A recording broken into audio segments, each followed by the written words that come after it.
This isn't right. This isn't right. Hello everyone. Hello students. I miss you. I miss you so much. My classroom is terrifyingly quiet. Here I am teaching you from afar. I'm sorry I can't be there to guide you, your sweet little hearts in my room, but in this video I'm going to show you how to draw in 1-point perspective. For this drawing, you're going to need a pencil, an eraser, a pencil sharpener, and a ruler. When you're drawing in 1-point perspective, there are a few fundamental things that you always need to do. So the first thing you're always going to need is your vanishing point. Your vanishing point is a spot in the distance that all of your angles and lines are drawn from, and this ensures the most accurate perspective and proportion in your drawing. So another thing is your horizon line. This is the line in the horizon or the distance that separates the top of your space, usually the sky, from the bottom of your space, which would be the ground. When you are making a 1-point perspective drawing, typically you have a central path created from your vanishing point, like I have here. That could either be transformed into a road or some sort of trail. It could be train tracks, and it could even be turned into a hallway. It is really up to you, but this is kind of a central point of the drawing.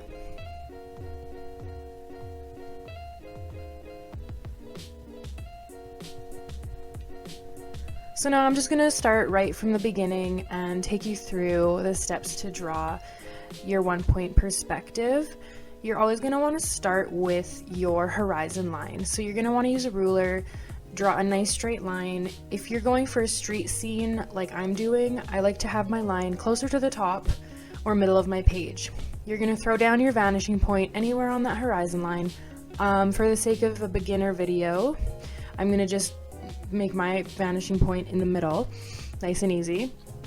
And then from there you're going to create your central path. So it can be as wide or as narrow as you want it to be. And I'm going to turn mine into a street, so I'm just going to put some of those road lines down the middle.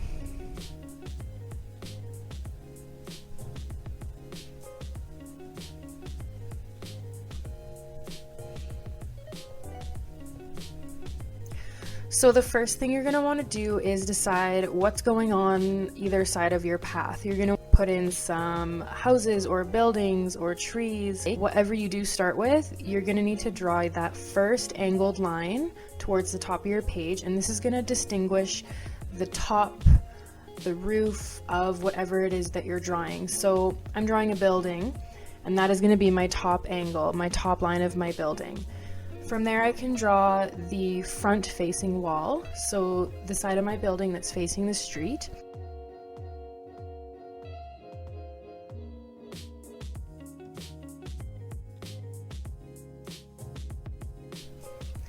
So after that we're going to make the other wall, the wall that we're facing, or the side wall of the building.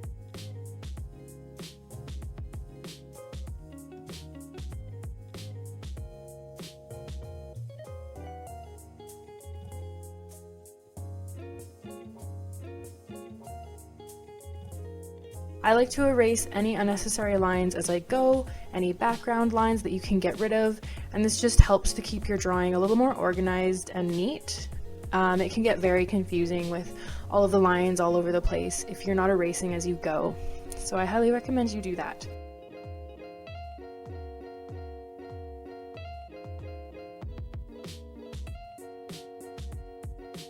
I decided that it was a little weird. My building was right against the street, so I did add a sidewalk in. Just a little extra detail that I thought made it look a little better.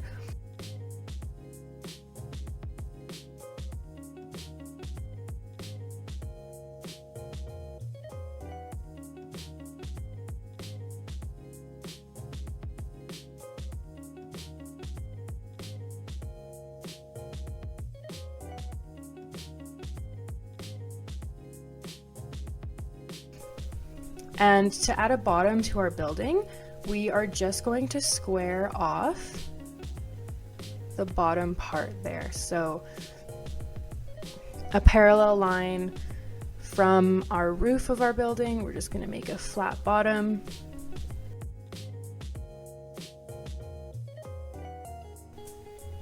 So I'm just going to repeat that same process with another building in front of the one that we have just drawn. So I'm just doing the same steps. I'm making that front facing wall that's against the street. I'm creating my angles from the vanishing point for the roof and the bottom of my building. And I am not forgetting that other wall, that other side wall that we're seeing. I'm going to make one more building here. This is the building that will be closest to me.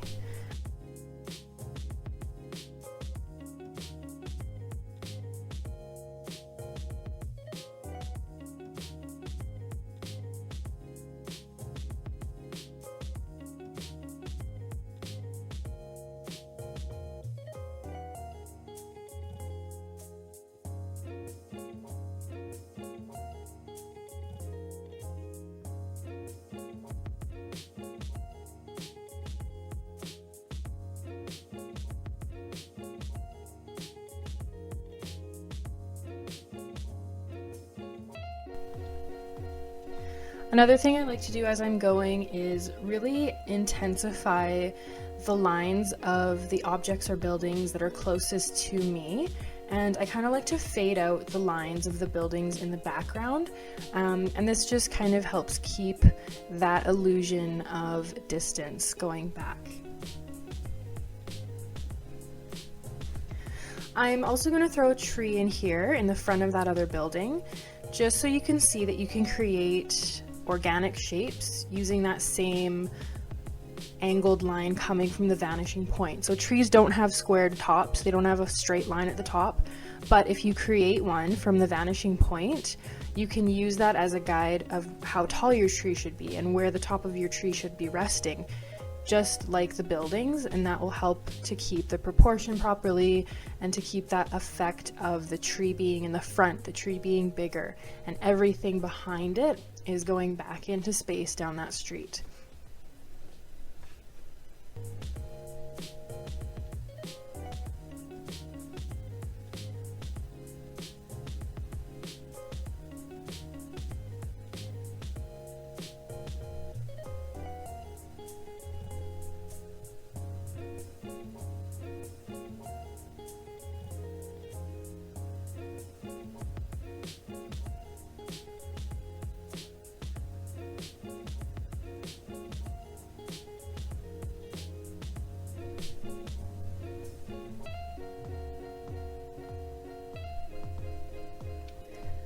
So I'm really emphasizing some detail into those objects that are nearer to me. So that tree, I really want to show that it's got bark and it's got texture. I'm going to add some lines in the sidewalk, and as they go back into space, I'm going to make sure that they're getting a little more faded. And I'm going to emphasize my lines again. I'm going to make them bolder and darker.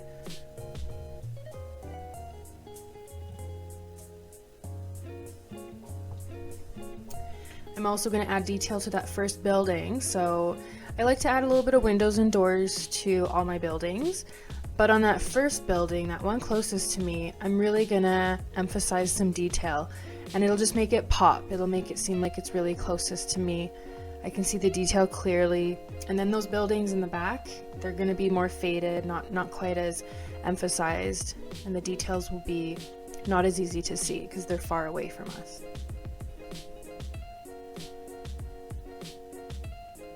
Just flying through here, adding some brickwork. You're going to be using the exact same process as creating the buildings themselves. So for creating your windows and doors, you're creating that top and bottom line with your vanishing point, and then you're just adding your vertical parallel lines to finish it off the door or the window or whatever it is you're doing. Once you get the hang of how to use those angles and create your basic shapes, you can really start creating anything that you want to. You just need to follow the rule of the vanishing point.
So working on the other side of the street now, I just thought I would do something a little different. So instead of doing another row of buildings, I'm just going to do like a park scene. So I want there to be a row of trees, and I am following the exact same structure as before. I'm making sure that the bottoms of my tree trunks are all following one of those lines coming from the vanishing point, and the same thing goes for the tops of my trees. I'm going to make an angled line from my vanishing point so that I know how tall and where the tops of my trees need to be lying.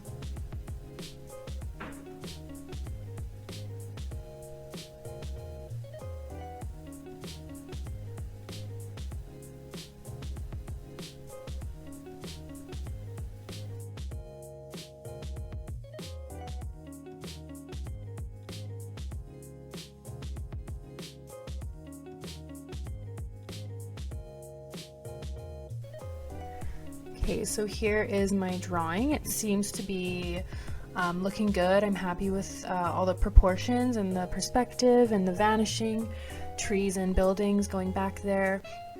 Onto the street, I am going to add a little mountain range far in the horizon, so I'm going to do it very lightly. And I am also going to go back into kind of that first tree and amp up some of those lines, make sure that they're darker than the rest.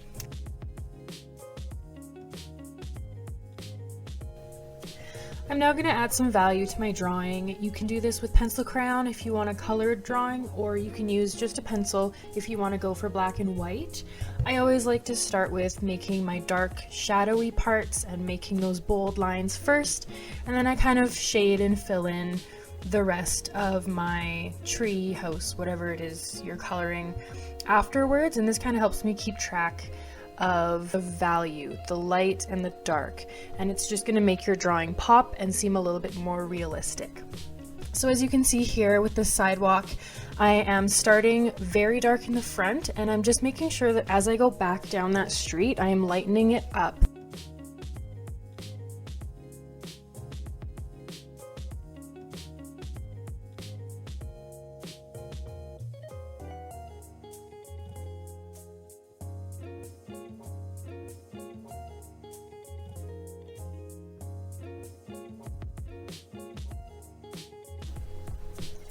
I'm going to continue to do this with my row of trees, working all the way down, getting lighter and lighter as I go. I don't want to completely omit adding any details or shadows. I just really want to tone it down as I move back down that street.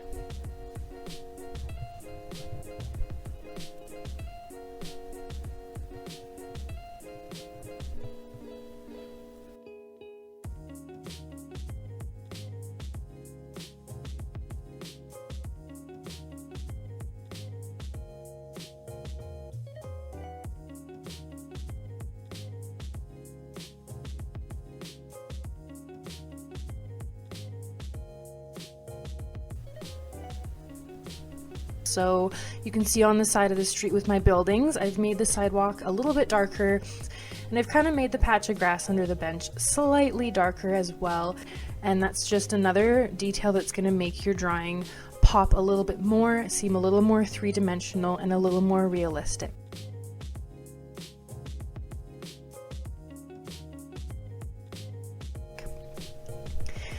One other tip for you is that when you are coloring your buildings, you really want to darken up those corners. You can see that the corners of my buildings are quite bold, and again, this is just going to make it even more three-dimensional looking.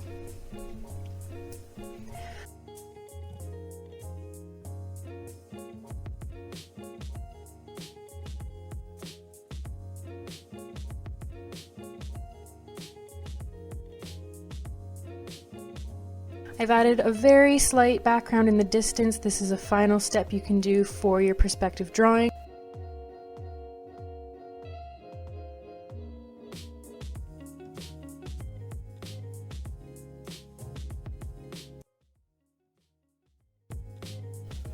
I hope you find this video helpful, and thanks for watching.